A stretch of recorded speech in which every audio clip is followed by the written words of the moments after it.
Marlene E. Agbayani, at sa ating pong napakabait at matulungin at generous Vice Mayor Honorable Constante Agbayani, at sa ating pong mga bisita ngayon, sa ating pong guest speaker, kasama po ng ating mga minamahal na team ni Papa Pete. Purihin po ang Panginoon at ganun din po sa ating mga konsihales po na narito. Maaaring wala pa po sila ngayon, subalit sila pinangako na darating upang samahan po natin ipagdiwang ang gabi ito, ang gabi ng pasasalamat, at wala pong ibang bida dito, kundi ang ating Panginoong Jesus lamang.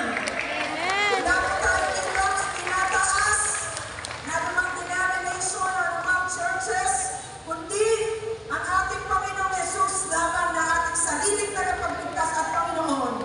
Hallelujah. Amen. Tunay niya mga kapatid na sa oras na ito, let's just enjoy the presence of the Lord. Ako po ay nagagalak sapagkat alam ko po na nalulugod ang ating Diyos sa ating pagkakaisa. Dito po, mga kapatid, ito na yung pagkakataon natin para ipadama natin sa isa't isa. Ipumatigan niyo po katabi ninyo. Yan po ay image sa ating Panginoon Jesus Cristo na sa oras na to, pararangalan natin ang ating Diyos. Ibibigay natin sa Kanya ang nararapat na pasasalamat sapagkat anumang uri ng pagpunlad meron tayo sa San Fabian. Wala pong laban, pasalamatan, kundi ang ating Panginoong Diyos na makapangyarihan sa lahat. Amen. Isa po nagkakaroon ng wisdom, ng knowledge sa ating mga opisyalis sa bayan dito. At lahat po ng pagpapala at pag-iingat, Diyos lamang po ang siyang dapat na madakila. Kaya sa ating pong pagkakaisang ito, mga kapatid, alam po narito po sa ating kalagitnaan ng ating Diyos. Kaya buksan po natin ang ating puso at tunay na ihayag natin ang tunay na pagdiriwang, ng kapistahan ng San Fabian.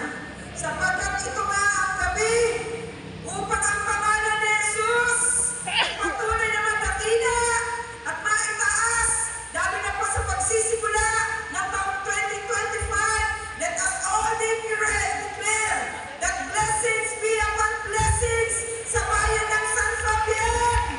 Hallelujah! Hallelujah!